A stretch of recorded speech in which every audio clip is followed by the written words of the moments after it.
They say mammograms save lives. So why is breast cancer on the rise? Can you explain that one? If mammograms are so effective, right, in preventing breast cancer, then why are so many women being diagnosed with breast cancer? I'll tell you why, because mammograms are causing breast cancer. And also, too, because unfortunately, Western medicine does not really tell us the telltale signs and what actually means that we're more at risk for breast cancer. They're not telling women who have fibroids and endometriosis and ovarian cysts and what is called estrogen dominance that you are at risk for also an estrogen dominant cancer, which includes breast cancer, right? So when we're going around with these issues and not, again, resolving them, not actually getting to the root cause of the problem, not balancing our hormones, we're putting ourselves more at risk. Majority of women that have been diagnosed with breast cancer have had either heavy periods, fibroids in the past beforehand, ovarian cysts, PCOS. They've had some type of reproductive health issue, more than likely, okay?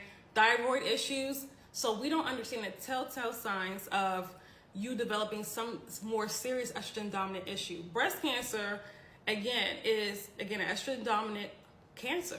Just like uterine cancer, just like ovarian cancer, endometrial cancer, cervical cancer, included in that? Yes. So that's why I say estrogen dominance can be deadly. Absolutely.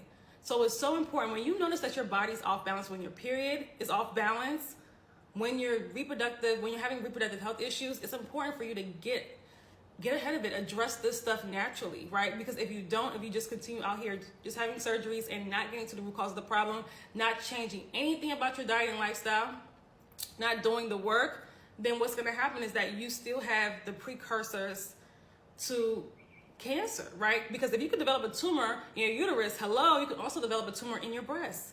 Why don't people know that? And why don't they understand that? And understand that you have estrogen receptors in your breast and your uterus.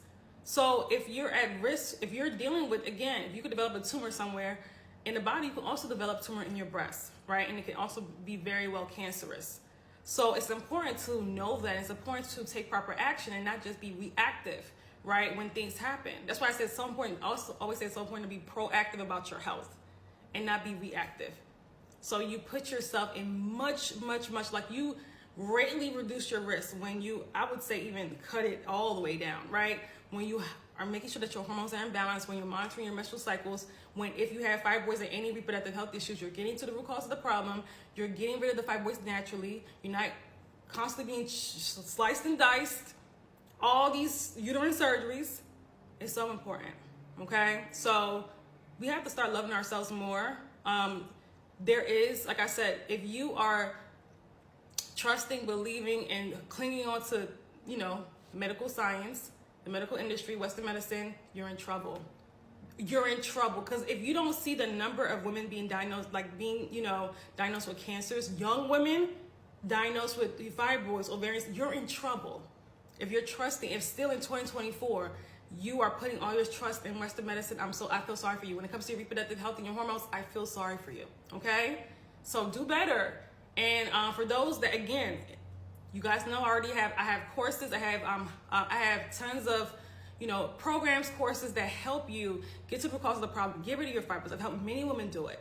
And I don't want to see so many women going into 2025 with these same issues. It's time to do better, okay? Breast cancer is real out here.